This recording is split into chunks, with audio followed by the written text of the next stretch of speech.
Hi, everybody. Welcome back to the Book Bunker. This is Great Books, Big Ideas. I'm Jim. Thanks for joining me. It's Saturday, November 9th, 2024, and I wanted to give you all an update on my reading life. I did finish a book this week, and that is Hesiod, translated by Richmond Lattimore. It is a very nice volume, hardcover, and I wanted to talk a little bit about this book, and then afterwards we'll give you a quick update on some other stuff I'm reading. So Hesiod, who was Hesiod? Well, Hesiod was a Greek poet, ancient Greek poet, and we think he was active around the time of Homer, if Homer was actually an individual author. There's some debate about that. But this would be around 750 to 650 BC. And I think all of Hesiod's major works are in this volume. So you have the Works and Days, the Theogony, and the Shield of Heracles. Works and Days is really a poem that is didactic in nature. So there's a lot of guidance and teaching being offered. And it's also a practical guide for farmers. So it has this sort of agrarian theme to it, offering a lot of advice about agriculture, labor, being in tune with the seasonal changes, doing the right thing at the right time of year. It also gets into moral and justice themes and cautions the audience, the auditor, about not being lazy and greedy. So there's definitely a little moral message being conveyed. And as Wikipedia puts it, it's a farmer's almanac in which Hesiod instructs his brother Perses in the agricultural arts. So that's really the frame for it. It's like an instructional guide. And Perses is the auditor. He's the one being spoken to. But you also get some doses of mythology in here. And you have the story of the 5 ages of man, which Ovid picked up on for his great book-length poem, Metamorphoses. And you also get the story of Prometheus, which you find retold in other works such as Aeschylus's play Prometheus Unbound. It's a rather rough-edged work, but I liked it. I mean, the translation by Lattimore is, I think, pretty smooth throughout from start to finish. It's no easy feat to translate from a foreign language into English, and this was pretty well done. Works and Days significantly influenced Virgil, the great Roman poet. He has a set of poems called the Georgics, and both of those poems are didactic in nature, Works and Days and Georgics. They both provide guidance on agricultural and rural life. And, it's clear line going from Hesiod to Virgil. I've no doubt that Virgil was familiar with this. Virgil's maybe a little bit more philosophical in his approach, while Hesiod is very earthy, I would say, in his approach. Now, when we get to Theogony, this is more of an epic scope type of cosmic poem, and it's really a genealogy of the Titans and the gods, and talks about the creation of the world and all the divine births and marriages and battles and love affairs and betrayals and so forth. So it's a compendium of Greek myths about the gods. It talks about how they came to be, how they've ruled the world forever. It's got this sort of, it's probably the oldest story in Greek literature about how the universe was created. And it comes out of the void and then everything comes to be. So it's sort of origin myths and that kind of stuff. And that's why a book like this is maybe worth keeping around as a reference. One of the more interesting passages in Theogony was this succession myth about Cronus, who overthrew Uranus, and then Zeus overthrows Cronus and all the other titans, and Zeus finally becomes established as like the current permanent ruler of the world.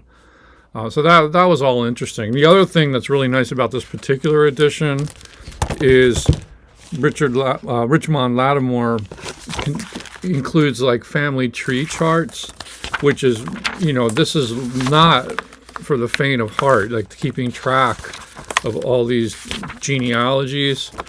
So it's really helpful to have a scorecard for that. I appreciated that they included that at the end of the book. The Shield of Heracles is a shorter work. It seems more fragmentary.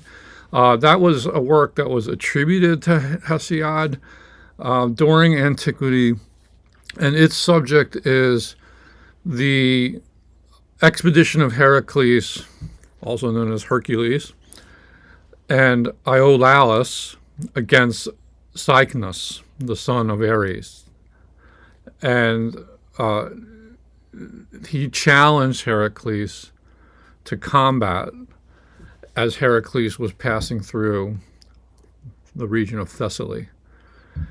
And this work probably comes from the end of the 7th century to the middle of the 6th century. And it seems there's very close parallels to the description of the shield of Achilles in Homer's Iliad, Book 18.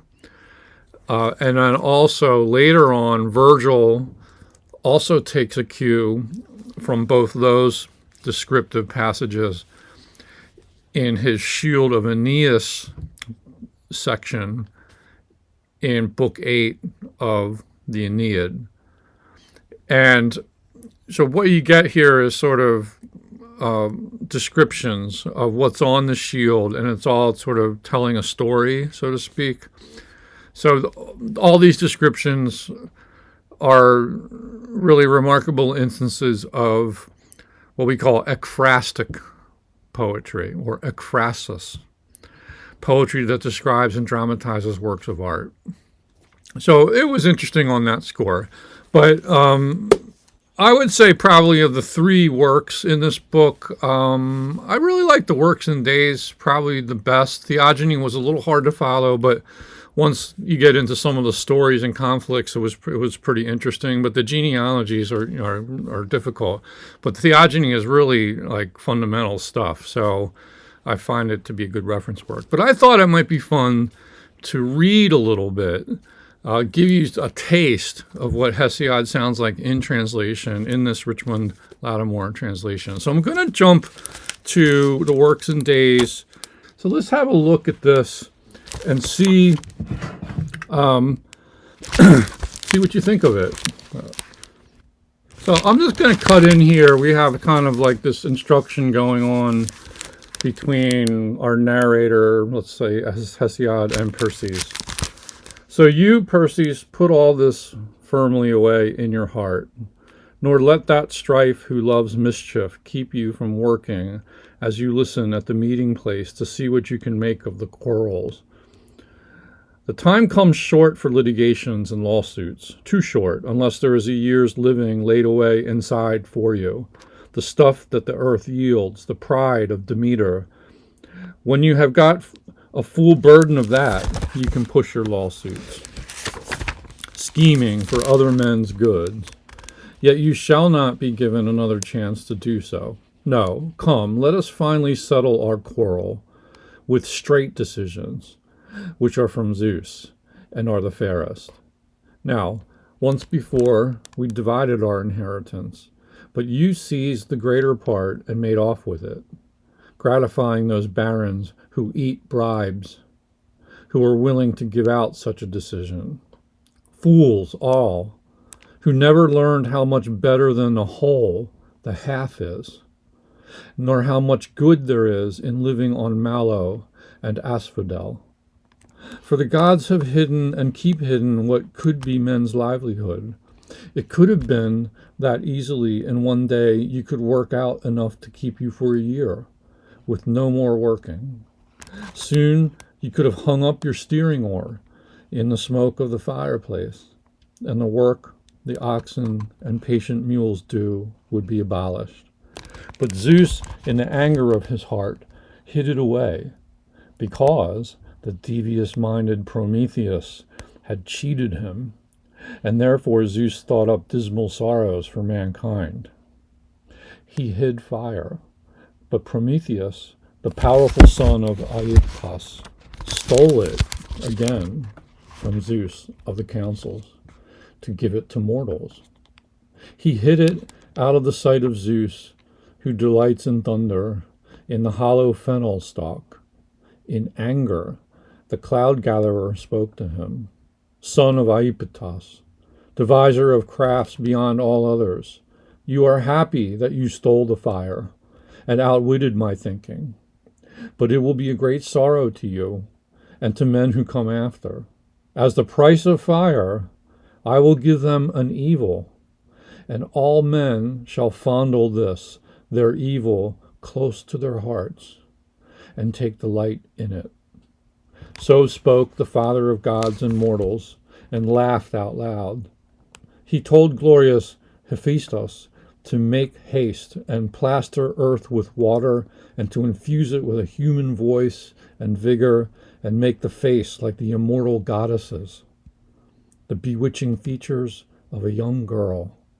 Meanwhile, Athene was to teach her her skills and how to do the intricate weaving, while Aphrodite was to mist her head in golden endearment and the cruelty of desire and longings that wear out the body. But to Hermes, the guide, the slayer of Argos, he gave instructions to put in her the mind of a hussy and a treacherous nature. So Zeus spoke, and all obeyed Lord Zeus, the son of Cronos. The renowned strong smith modeled her figure of earth in the likeness of a decorous young girl, as the son of Cronos had wished it. The goddess gray-eyed Athene dressed and arrayed her, the Graces, who are goddesses, and hallowed persuasion put necklaces of gold upon her body, while the seasons, with glorious tresses, put upon her head a coronal of spring flowers, and Pallas Athene put all decor upon her body. But into her heart, Hermes, the guide, the slayer of Argos, put lies and wheedling words of falsehood and a treacherous nature, made her as Zeus of the deep thunder wished, and he, the god's herald, put a voice inside her and gave her the name of woman, Pandora, because all the gods who have their homes on Olympus had given her each a gift, to be a sorrow to men who eat bread. Now when he had done with this sheer impossible deception, the father sent the gods' fleet messenger Hermes to Epimetheus, bringing her a gift. Nor did Epimetheus remember to think how Prometheus had told him never to accept a gift from Olympian Zeus, but always to send it back, for fear it might prove to be an evil for mankind. He took the evil, and only perceived it when he possessed her. Since before this time the races of men had been living on earth, free from all evils, free from laborious work, and free from all wearing sicknesses that bring their fates down on men, for men grow old suddenly in the midst of misfortune. But the woman, with her hands lifting away the lid from the great jar, scattered its contents, and her design was sad troubles for mankind. Hope was the only spirit that stayed there in the unbreakable closure of the jar, under its rim, and could not fly forth abroad, for the lid of the great jar closed down first and contained her. This was by the will of cloud-gathering Zeus, of the sign of the Aegis, But there are other troubles by thousands that hover about men, for the earth is full of evil things, and the sea is full of them. There are sicknesses that come to men by day, while in the night, moving of themselves, they haunt us, bringing sorrow to mortals, and silently, for Zeus of the councils took the voice out of them. So there is no way to avoid what Zeus has intended. And now we're going to go on to the story of the 5 ages of man. In the beginning, the immortals who have the homes on Olympus created the golden generation of mortal people. These lived in Cronus' time, when he was the king in heaven. They lived as if they were gods, their hearts free from all sorrow, by themselves, and without hard work or pain. No miserable old age came their way. Their hands, their feet did not alter. They took their pleasure in festivals and lived without troubles. When they died, it was as if they fell asleep. All goods were theirs. The fruitful grainland yielded its harvest to them of its own accord. This was great and abundant, while they, at their pleasure, quietly looked after their works in the midst of good things, prosperous in flocks, on friendly terms with the blessed immortals. Now that the earth has gathered over this generation, these are called pure and blessed spirits. They live upon earth and are good. They watch over mortal men and defend them from evil. They keep watch over lawsuits and hard dealings. They mantle themselves in dark mist and wander all over the country. They bestow wealth, for this right as of kings was given them. Next, after these, the dwellers upon Olympus created a second generation of silver, far worse than the other. They were not like the golden ones, either in shape or spirit. A child was a child for 100 years, looked after and playing by his gracious mother, kept at home, a complete booby. But when it came time for them to grow up and gain full measure, they lived for only a poor short time.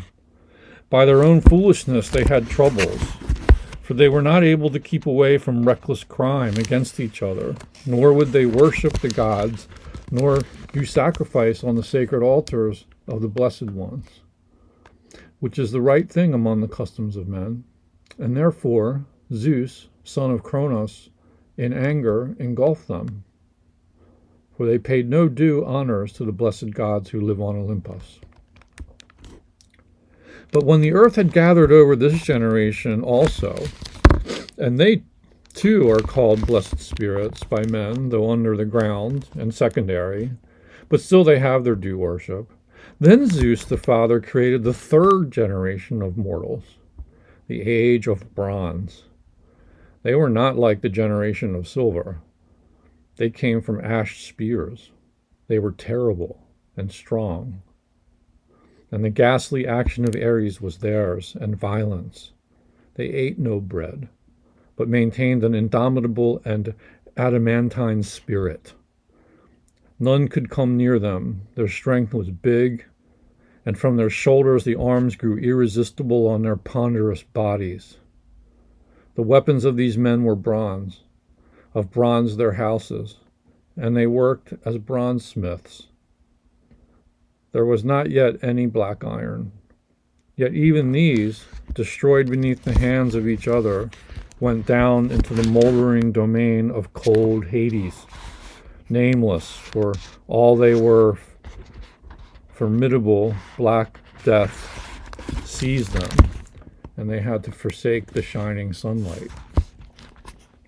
Now when the earth had gathered over this generation also, Zeus, son of Cronus, created yet another, fourth generation on the fertile earth.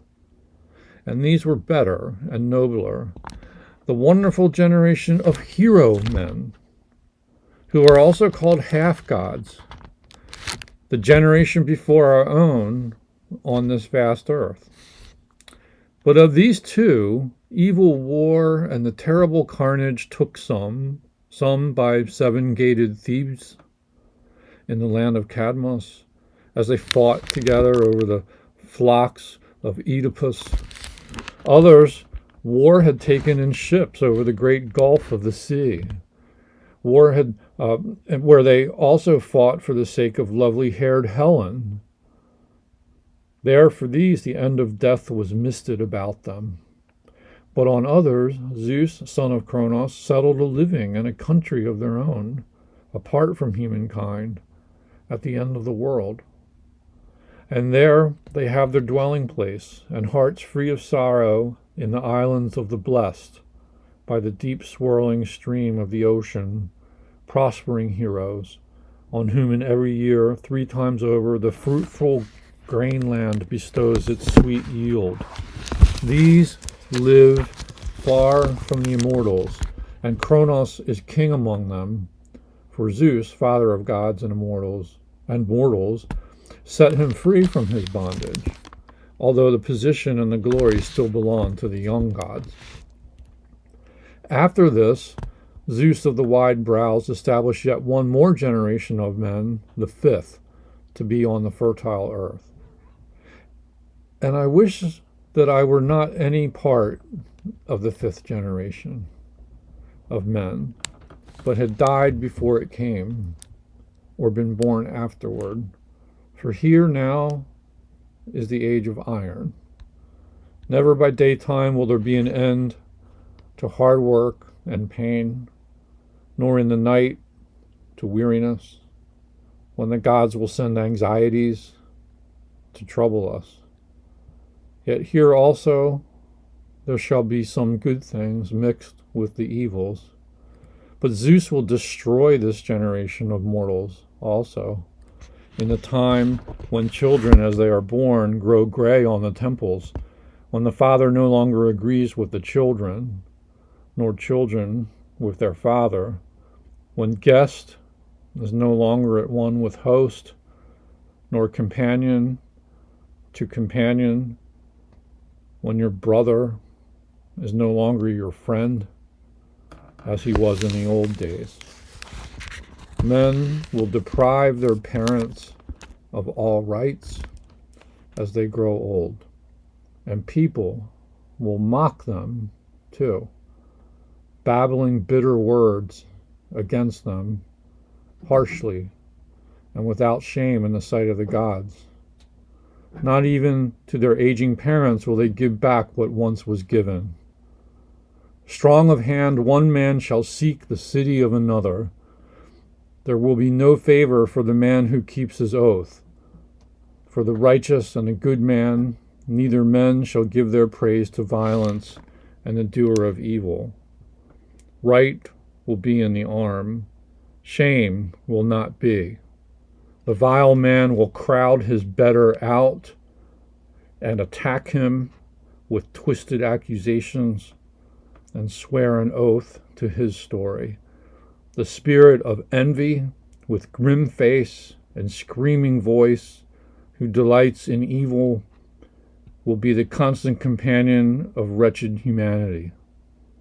And at last, nemesis and eidos, decency and respect, shrouding their bright forms in pale mantles, shall go from the wide-wayed earth back on their way to Olympus, forsaking the whole race of mortal men, and all that will be left by them to mankind will be wretched pain, and there shall be no defense against evil.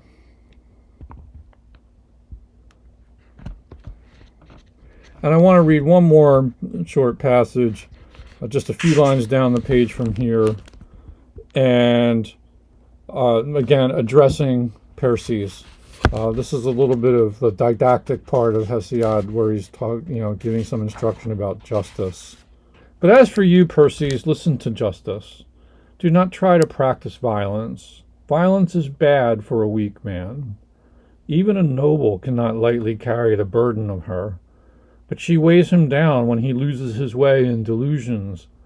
That other road is the better, which leads toward just dealings.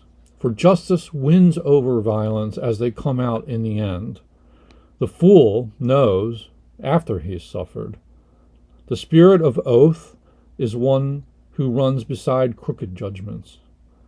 There is an outcry when justice is dragged perforce, when bribe-eating men pull her about and judge their cases with crooked decisions. She follows perforce, weeping, to the city and gatherings of people. She puts a dark mist upon her and brings a curse upon all those who drive her out, who deal in her and twist her in dealing. But when men issue straight decisions to their own people and to strangers, and do not step at all on the road of rightness, their city flourishes, and the people blossom inside it. Peace, who brings boys to manhood in their land, is in their land, nor does Zeus of the wide brows ever ordain that hard war shall be with them. Neither famine nor inward disaster comes the way of those people who are straight and just. They do their work as if work were a holiday. The earth gives them great livelihood. On their mountains the oaks bear acorns for them in their crowns, and bees in their middles. Their wool-bearing sheep are weighted down with fleecy burdens. Their women bear them children who resemble their parents. They prosper in good things throughout. They need have no traffic with ships, for their own grain-giving land yields them its harvest. But when men like harsh violence and cruel acts, Zeus of the wide brows, the son of Kronos, ordains their punishment. Often, a whole city is paid punishment for one bad man who commits crimes and plans reckless action. On this man's people, the son of Kronos out of the sky inflicts great suffering, famine and plague together, and the people die and diminish. The women bear children no longer. The houses dwindle by design of Olympian Zeus, or again at other times, he destroys the wide-camped army of a people, or wrecks their city with its walls, or their ships on the open water.